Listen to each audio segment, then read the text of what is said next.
Hey everyone, and welcome to my August wrap-up. I'm actually posting this on time this month, so I'm really proud of myself. I'll give myself a pat on the back. This one might end up being quite a long one because I've read 11 books in total. First of all, I'm going to start off with my statistics. I will post a timestamp below for when I actually start talking about the books themselves, so you guys can skip ahead if you would like to. Like I said, I read 11 books in total and they added up to 3,612 pages, which I'm quite pleased with. I listened to 15 hours on audio. 5 of the books were adult and 6 were YA, so it was fairly evenly split this month, which I'm really pleased with because that's kind of how I want my reading to be. In terms of the genre splits, my most read genre was contemporary again, and that was 4 books.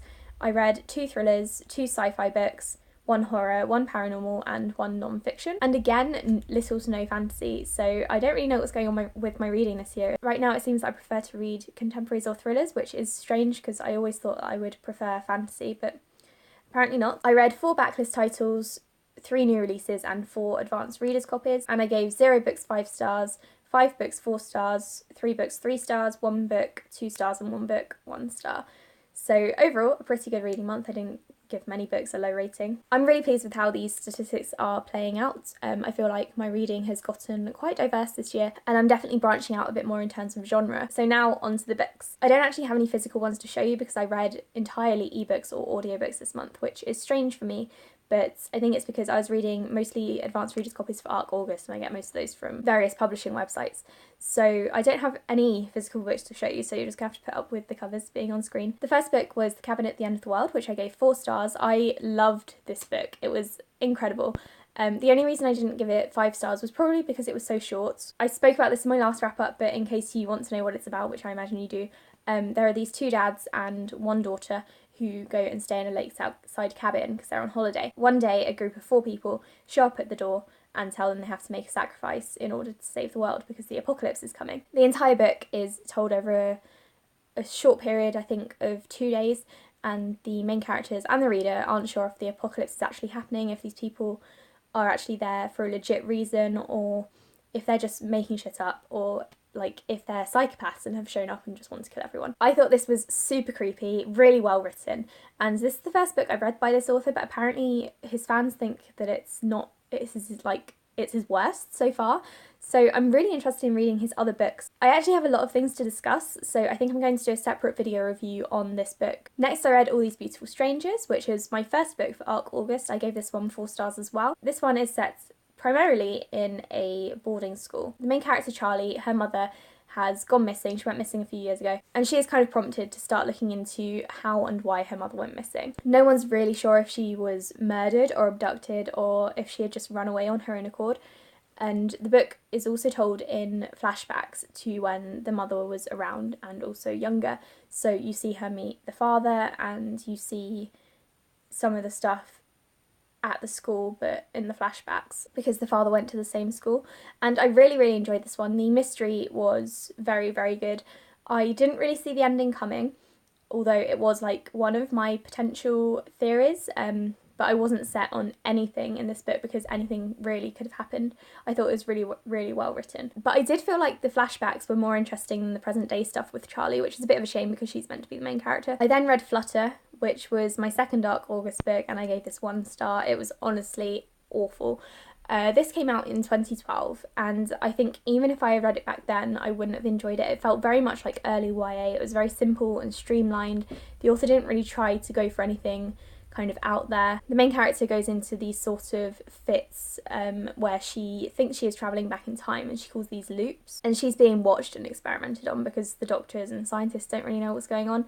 And then at the beginning of the book she runs off and escapes this lab and meets a guy, and it's all just very generic and I didn't enjoy it at all, which is why I gave it 1 star. I then read a very highly anticipated book that's coming out in October. This was also for ARC August, and that is What If It's Us by Becky Albertalli and Silvera. To be honest, I thought this one was kind of average, please don't kill me, so I gave it 3 stars.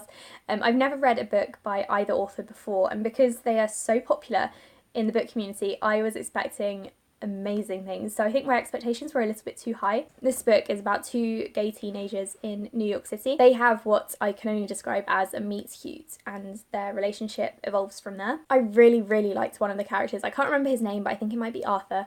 I thought he was a wonderful character. I really, really liked him, but I didn't really care for the other one, whose name I have also forgotten. I probably should have written this down. To be honest, I thought the book was just a bit soft. I think that's the only way I can describe it. I was expecting a bit more emotion and depth to it, especially because I've heard that Adam Silvera's books make everyone cry, which this one didn't. I did really like the ending though, and how the whole thing kind of concluded. I don't really know how to say it without spoiling, but the relationships and how they ended up, I liked it. It was good. Then there was Crazy Rich Asians, which took me forever to get into, but I ended up enjoying. I gave this one 3 stars. I actually read this because I'd heard a lot about it, and then I realised that the film was actually coming out in the same month, but not in the UK.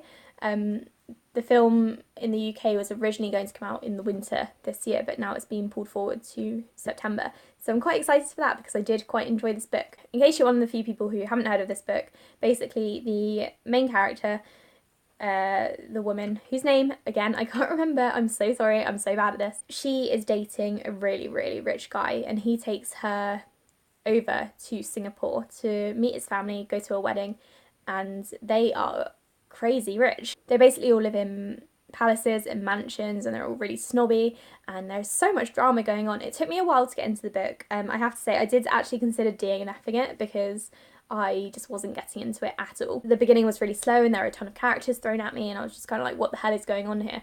But eventually I did get into it, and I ended up enjoying it. I'll definitely be reading the sequel because I kind of really like the drama. This is the kind of rich people drama that I live for. Then on audiobook, I listened to Sapiens, which I gave 4 stars. This is non-fiction. It's basically a brief history of humankind. To be honest, I loved this. I would have liked some more stuff about the very, very early human history before the agricultural revolution, but I think the author obviously had to summarise everything in one book, so he couldn't spend much time on each topic. It was all pretty well balanced, and I really, really enjoyed it. I then read Everything I Never Told You by Celeste Ng. I gave this one 3 stars. This one starts with Lydia dying, and the first line is literally Lydia is dead. It's basically about the family's struggles and how they deal with being the only Asian American family in the area, in the school. Also, like, the pressures of what the parents are putting onto their kids. I think people will probably find this relatable. I personally didn't, but, you know, I'm white and from England, so I do really love Celeste Ng's writing. I read Little Fires Everywhere a couple of months ago, and her writing is just fantastic. This book is her debut, and I don't think it was as strong as Little Fires Everywhere. And also the dad is a complete arse, so I was kind of hating on him for the entire book. Next I read Contagion by Erin Bowman, which is a YA sci-fi. This one came out in July, and I received an advance reader's copy.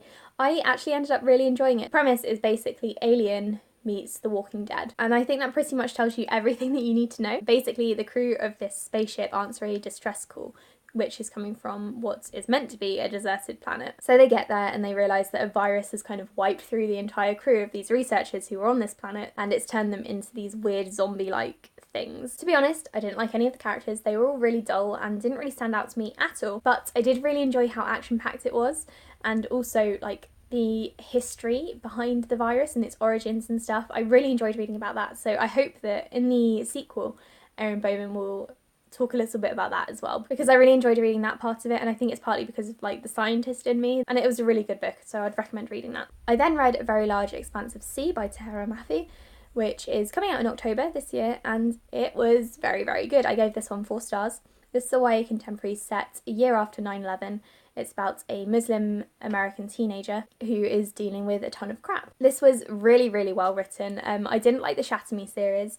I only read the first book, to be fair, but I really, really hated it, so I didn't continue. But I thought I would give the author another go because, you know, her contemporary is bound to be different than the dystopian weird stuff that was going on, like love triangle, like no one was here for it. Anyway, so I ended up really enjoying this book. It was incredibly well written. I feel like the author has kind of poured her soul into this book. I do feel like, or I was wondering if the main character was kind of a self-insert, especially because the love interest also had a weird name, and Ransom Riggs and Tahara Mafi are married, and Ransom is also an odd name. It's a very, very good book. I wasn't entirely sure why it was set so soon after 9/11.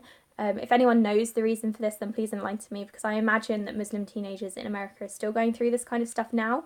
Maybe it's because it was more extreme back then. I'm not really sure. I really, really enjoyed it, and I loved the romance as well, which never happens to me in contemporary books. And considering I hated both Adam and Warner in the Shatter Me series, I I'm just very impressed. It was an interracial romance and the guy was just lovely. I loved him. Think Peter Kavinsky in To All the Boys They Loved Before, the movie, not the book.